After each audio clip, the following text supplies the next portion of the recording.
दोस्तों नमस्कार। मैं गोद में नहीं बल्कि माथे पर खेलने और सजाने वाला कुतर्क हूँ।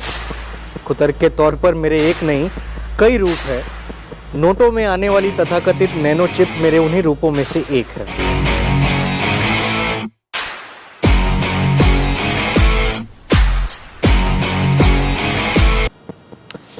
सभी देखने वालों और सुनने वालों को अब यहाँ पे मेरा प्रणाम, मेरा नमस्कार देना चाहता हूँ आप सभी को। आप सोच रहे होंगे कि मैं कौन हूँ जो अपना नाम पता कुछ भी बताए बिना आपको नमस्कार कर रहा है। तो मेरे भोले दर्शकों, मैं कुतर्क हूँ। वैसे तो हमेशा से मेरी एक नकारात्मक छवि रही है, लेकिन कई बार तो मुझे ऐसी जगहों और ऐसे मौक़ों पर इस्तेमाल किया गया है जहाँ मुझे मेरे होने पर भी शर्म आने लगती है। आज से 5 साल पहले का वो तारीख, वो वाकया, वो दिन किसी को नहीं भूला होगा। 8 नवंबर जो आज है, याद होगा, बताने की जरूरत है भी नहीं। पूरा देश अपने पैसों को वैध बनाने की लाइन में लग गया था। उस वक्त मेरा यानी कुतर्क का पुरजोर इस्तेमाल किया गया। सबसे पहली बार उस वक्त जब देश का प्रतिनिधित्व करने वाले व्यक्ति ने कहा था कि नोटबंदी के इस फैसले से विदेशों में जमा सारा काला धन, जिसमें से मुझे या आपको भी 15 लाख रुपए मिलने वाले होंगे, वो नहीं मिला, आ जाएगा, ऐसा उन्होंने कहा था। बिरादरी के लोगों ने, यानी कि काले धन की वापसी के बाद मीडिया में कुतर्क का पहली किस्त अदा करते हुए प्राइम टाइम एंकर्स का दावा करने वाले लोगों ने, यानी कि जर्नलिस्टों ने 2000 के नए नोट में एक नैनो चिप होगी, ऐसी खबर उन्होंने फैला दी। ऐसा कुतर्क उन लोगों ने फैला दिया, मतलब मेरे सर पे सारा बोझ डाल दिया। मतलब जब मैंने, यानी खुद कुतर्क ने भी अपने इस्तेमाल का ये स्तर देखा तो मैं भी हैरान हो गया कि ये तो कुछ ज़्यादा ही हो गया भाई साहब। अब आप ये तो जान गए कि कुतर्क के तौर पे मेरे कई सारे रूप हैं।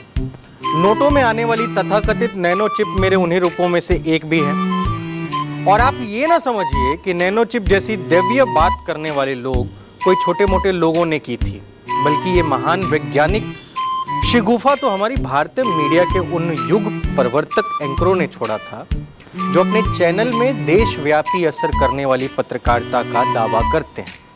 एक राष्ट्रवादी एंकर ने न्यूज एनालिसिस के नाम पर सबसे पहले इस चिप के काम करने के तरीके को अपने 1 घंटे के शो में बड़े आराम से समझाया था। उसके बाद गौमूत्र वाली दीदी ने समझाया था। इसके बाद ये मशाल पहुंची देश का नंबर 1 न्यूज़ चैनल आज तक के पास। वापस उसी दीदी की बात करने जा रहा हूँ। तो वहाँ पे भी उन्होंने बहुत तड़ले तरीके से समझाया था। मतलब आप सोच के देख लीजिए, जैसे सोचेंगे ना आपके अंदर वो सारी कहानियाँ आ जाएंगी, जिस तरीके से उन्होंने मध्यम अपनी आवाज़ों में बताया था। तो उन्होंने भी चर्चा में और भी चांद लगा दिए। लेकिन इन पत्रकारिता के इन धुरंधरों के अरमानों पर उस वक्त पानी फिर गया जब भारतीय रिजर्व बैंक की तरफ से 2000 के नोटों को लेकर दी गई डिटेल्स में इस कुतर्क का और इस दावे का खंडन किया गया और साफ तौर पर कहा गया कि इस नोट में इस तरह की कोई चिप नहीं है। सच बता रहा हूँ, मुझे बेहद दुख लगा था, क्योंकि ये चिप का एक हिस्सा मेरा भी तो है। खैर, जनता को इस तरह की अफवाहों से बचने की सलाह दी गई रिजर्व बैंक के द्वारा। अब आप ये तो समझ ही गए होंगे कि मैं यानी कुतर्क किस तेजी से देश के नागरिकों के जहन में घर करता रहता हूँ। जो लोग ये जानते हैं, उनको सुनने और देखने वाले लोगों पर उनकी एक बात का काफ़ी असर पड़ेगा।